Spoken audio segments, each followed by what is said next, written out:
केंद्र सरकार के अध्यादेश पर आम आदमी पार्टी सरकार ने केंद्र सरकार पर बड़ा हमला बोला। केजरीवाल सरकार में मंत्री आतिशी ने इस कदम को लोकतंत्र की हत्या करार दिया।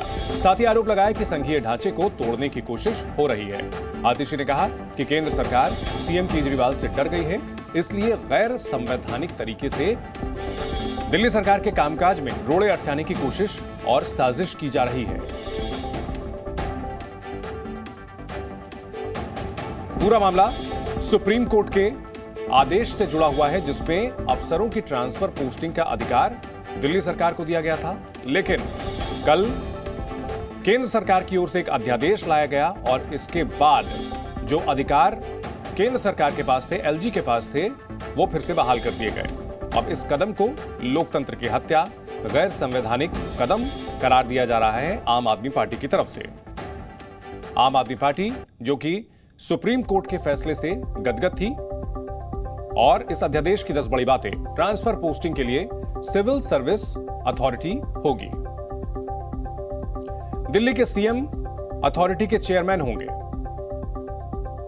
दिल्ली के चीफ सेक्रेटरी अथॉरिटी के सदस्य होंगे। दिल्ली के गृह सचिव भी इसके सदस्य होंगे। अथॉरिटी में बहुमत के आधार पर फैसले होंगे, यानी दिल्ली सरकार के पास एक छत्र राज नहीं होगा। आखिरी फैसला एलजी का मान्य होगा, यानी दिल्ली के बॉस एलजी ही रहेंगे। अगर एलजी सहमत नहीं तो पुनर्विचार के लिए इसे रिटर्न किया जा सकता है। अथॉरिटी फिर वही प्रस्ताव भेजे तो एलजी को मंजूरी देनी होगी, यानी अथॉरिटी को यहां पर पूरे अधिकार दिए गए हैं। सिर्फ ग्रुप ए और दानिक्स अधिकारियों की ट्रांसफर पोस्टिंग इसके जरिए होगी। बैठक की तारीख और समय के लिए अध्यक्ष यानी कि मुख्यमंत्री मंजूरी देंगे। इस बड़ी खबर पर हमारे सहयोगी बलराम पांडे हमारे साथ जुड़ चुके हैं। बलराम, कल धरना प्रदर्शन कर रहे थे आम आदमी पार्टी के सरकार के सभी मंत्री, लेकिन शाम होते होते इस अध्यादेश के बाद पूरा का पूरा गेम पलट गया और अब एक नई सियासी जंग का आगाज हो चुका है।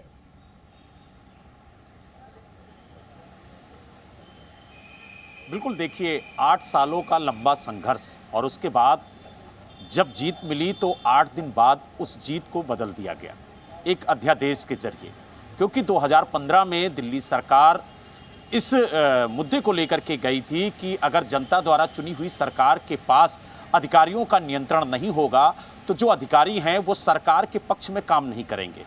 2015 में हाई कोर्ट जाने के बाद 2018 में सुप्रीम कोर्ट का दरवाजा खटखटाया दिल्ली सरकार ने और जनवरी 2023 में सुप्रीम कोर्ट ने इस मामले में अपना फैसला सुरक्षित रखा और 11 मई 2023 को अपना फैसला सुनाया, जिसमें उसने स्पष्ट कहा कि दिल्ली सरकार के पास ही प्रशासनिक सेवाओं का नियंत्रण होगा। जिसके 8 दिन बाद केंद्र सरकार एक अध्यादेश लेकर आती है और इस फैसले को पलट देती है और एक बार फिर से दिल्ली में सुप्रीम पावर एलजी के हाथों में दे देती है।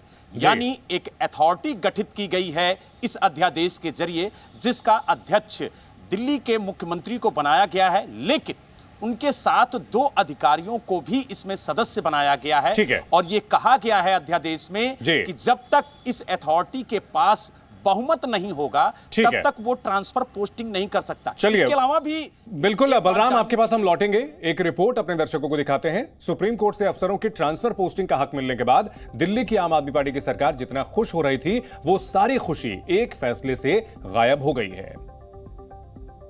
केंद्र सरकार ने शुक्रवार को दिल्ली सरकार के अफसरों के ट्रांसफर पोस्टिंग के अधिकारों को लेकर अध्यादेश जारी किया।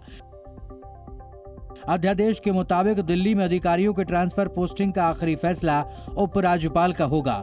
हालांकि अध्यादेश के मुताबिक अफसरों के ट्रांसफर और पोस्टिंग के लिए national capital civil services authority बनाई गई है। इसमें 3 सदस्य मुख्यमंत्री केजरीवाल, दिल्ली के मुख्य सचिव और केंद्रीय गृह सचिव होंगे। ये कमेटी बहुमत से फैसला करेगी। अब अकेले सीएम केजरीवाल कोई फैसला नहीं कर सकेंगे। अगर कमेटी के फैसले में कोई विवाद होता है तो आखिरी फैसला उपराज्यपाल का माना जाएगा। केंद्र सरकार ने यह फैसला सुप्रीम कोर्ट के आदेश के बाद लिया है। दरअसल सुप्रीम कोर्ट ने 11 मई को आदेश दिया था कि अफसरों के ट्रांसफर और पोस्टिंग की पावर दिल्ली सरकार के पास रहेगी।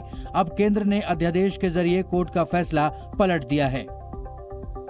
इस अध्यादेश में क्या कुछ खास बातें हैं आपको हम दिखाते हैं। इस अध्यादेश के जरिए कहीं ना कहीं दिल्ली सरकार के पास जो एक छत्र राज था वो अब नहीं रह जाएगा। राष्ट्रीय राजधानी क्षेत्र के तौर पर दिल्ली की विशेष स्थिति है, ये इस अध्यादेश में कहा गया है और लोकतांत्रिक हितों के संतुलन के लिए योजना तैयार हो। जनहित के लिए केंद्र और दिल्ली सरकार दोनों की संयुक्त जिम्मेदारी है। ट्रांसफर, पोस्टिंग और विजिलेंस का काम एनसीसीएसए देखेगा। दिल्ली के सीएम इस अथॉरिटी के प्रमुख होंगे और इस मामले पर दिल्ली सरकार के मंत्री आतिशी ने किस तरह केंद्र सरकार पर हमला बोला है, आइए आपको सुनाते हैं। निर्णय लेने की सारी ताकत अरविंद केजरीवाल के पास है और एलजी साहब की बाध्यता है इन 3 विषयों के अलावा चुनी हुई सरकार के, अरविंद केजरीवाल के हर निर्णय को मानना। ये लोकतंत्र है। लेकिन केंद्र की सरकार से यह सहन नहीं हुआ, भारतीय जनता पार्टी से यह सहन नहीं हुआ और देश के प्रधानमंत्री नरेंद्र मोदी जी से यह सहन नहीं हुआ कि अरविंद केजरीवाल को सुप्रीम कोर्ट ने ताकत दे दी, कि अरविंद केजरीवाल को 10 गुना स्पीड पे काम करने की ताकत मिल गई। मोदी जी की तो रातों की नींद उड़ गई।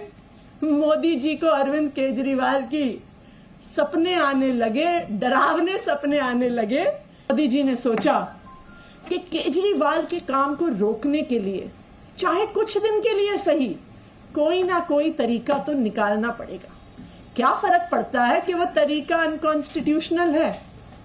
क्या फर्क पड़ता है कि वह तरीका गैर संवैधानिक है?